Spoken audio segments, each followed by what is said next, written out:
Hey guys, welcome back to my channel where I talk about the NWSL, women's soccer, just soccer, only soccer. I do want to add this is going to be very different from how I usually do these videos. Instead of a minute-by-minute play-by-play, I'm just going to be summarizing what went on in the match. It's just for this video because I had relatives visiting for dinner and I knew I would catch the replay of this match later. I also did it this way for the England and Germany friendlies. So I apologize in advance if you don't like this format. It is just for this video. That being said, in this video, I'll be discussing and reviewing the NWSL regular season match between the Orlando Pride and the Washington Spirit. Before I go any further, the U.S. Women's National Team will be playing Canada in the CONCACAF Championship Final on Monday, July 18th at 10 p.m. Oh boy, a rematch with Canada. It is no doubt going to be an exciting one. Anyway, the Orlando Pride versus the Washington Spirit. The Pride team are coming off of a surprising 1-0 win against the Houston Dash. I honestly wasn't expecting much in that match, but the Pride showed up and killed it. I was really impressed with the Pride's performance. They were aggressive, confident, and overall, they looked good defensively and attack-wise. What I really liked was seeing the Pride fighting to win back possession and putting pressure on the Dash. Whatever Seb Hines is doing with this Pride team, it's starting to work, or it's working, and maybe with some touching up, maybe with some more work, the Pride will get to where they need to be as a team. I'm a little nervous about tonight's match against the Spirit given our previous matchups with the Spirit team. But at the same time, I'm looking forward to it. If the Pride can do what they did against the Dash, be confident, be aggressive, control the midfield, support one another in the attack, and put pressure on the Spirit, the Pride could possibly come away with a win. I mean, if we did it against the Dash, who knows, we could probably do it against the Spirit. That would be impressive and awesome. That being said, let's get into the lineup for this match. All right, the lineup, 4-3-3. We got McLeod in the goal. For defenders, Celia, Montefusco, Presley, and Strom. In the midfield, we got Listro, Dodie Howard, and Villacorta. And for forwards, Tamarack, Jenkins, and Abello. I love Villacorta and Listro in the midfield. Those two in the match against the Dash were really good at controlling the midfield, and that is going to be needed in this match against the Spirit. Possession and controlling the midfield is going to be essential in this match. I like seeing Abello up top in the attack, but I think I would have thrown in Abby Kim and have her link up with the attack and Jenkins. I see Kim on the bench with Clough, so I think those two will come on in the second half. Defense looks pretty good. I'm glad Seb Hines is utilizing Celia more and allowing her freedom to do her thing. She kind of flies under the radar when it comes to defenders, but she is a really good one. That all being said, let's get into the first half. All right, so the first half, good defending, like right off the bat, really good defending by the Pride. Good marking as well. Jenkins had a missed opportunity. The attack needs support. Finishing needs work. Midfield doing all right, but they need to be more aggressive and put pressure on the Spirit midfielders. Pride players need to be aware of who's around them, and they also need to do better at playing under pressure. That was something that the Pride especially struggled with, was playing under pressure. The way you can probably remedy that is with quicker touches and quicker movement on the ball. So yeah, just get out of pressure and move. In return, though, the Pride has to put the Spirit under pressure. That is very important because the Spirit were putting the Pride under pressure, forcing the Pride to turn over. And the Pride has to do that to the Spirit, too. Attack and midfield need to do better once they get down to the Spirit penalty area. They were falling apart whenever they got down there. It is something that I noticed even in the past where the Pride would fall apart once they got to the opposing team's penalty area. They have to be confident and they have to be aggressive. And once again, it does go back to Jenkins, Tamarack, and Abello needing more support from one another and from their midfield. Like by the time those three, Jenkins, Tamarack, and Abello would get down there, the box is already filled with Spirit players. So the support is important. and that is where the players will start to build their confidence once they get support from their midfield, from the other players on their team.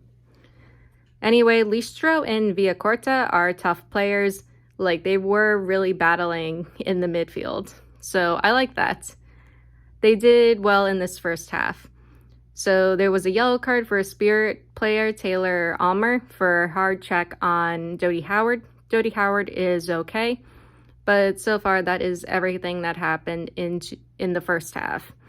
Now let's get into the second half. So the second half, definitely a lot more action in this half. But once again, possession and pressure needs to be better from the Pride. More good defending and more good marking from the Pride defense. They're doing really well, but I would say the Pride midfield and attack needs to put more pressure on the Spirit. Spirit was mainly controlling the midfield in this half. Pride is needing to get back on possession or find a way to get control of the ball and control of this game.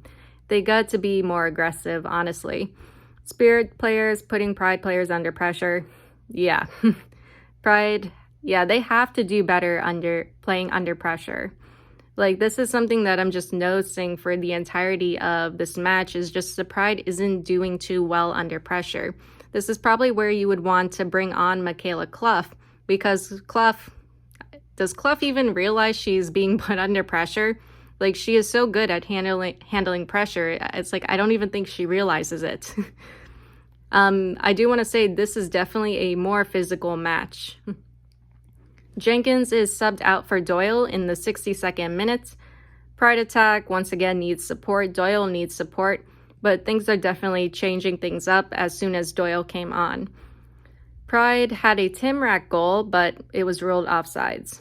They said someone on the Pride bench got a yellow card for trying to contest that goal. It could be Seb Hines, but I'm not sure though. I think he got a yellow in the last match, so he needs to be careful with that. Pride later on in the game is starting to apply pressure more. Timrak doing well to win back the ball in the midfield. Yeah, that was kind of funny. Like, as soon as a Spirit player would get on the ball, Timrak would take it away. Another Spirit player would get on it, Timrak would be there. Another Spirit player, Timrak would be there.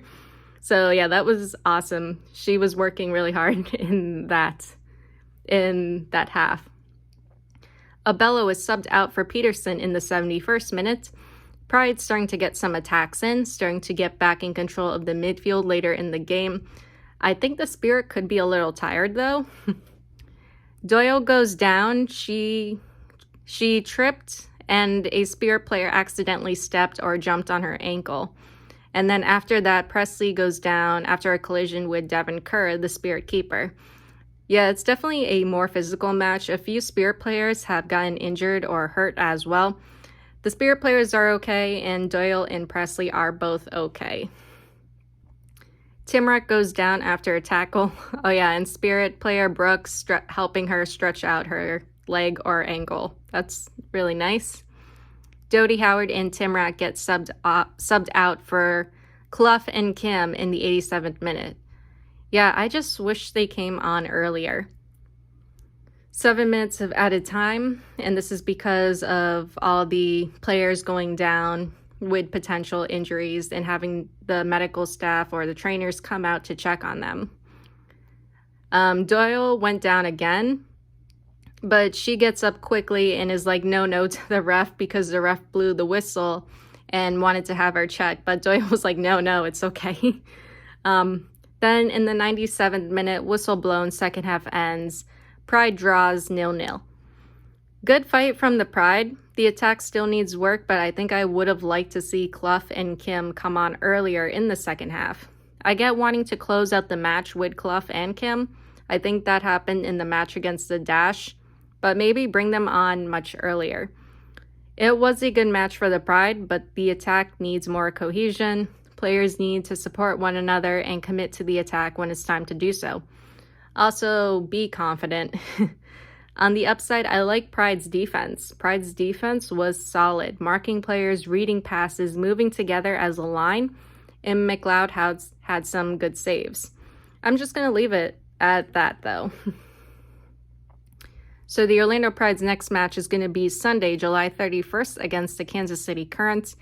And it would be awesome if the Pride could beat the Current because OL Reign lost 1-0 to Kansas City today. I missed that match, but a notification popped up on my phone during dinner and I saw the result. I can imagine Laura Harvey has something to say about that. Also, Tobin came on in, I think, the 78th minute, but yeah, unfortunately, I missed that. So, dear Pride team, destroy the Minty Socks.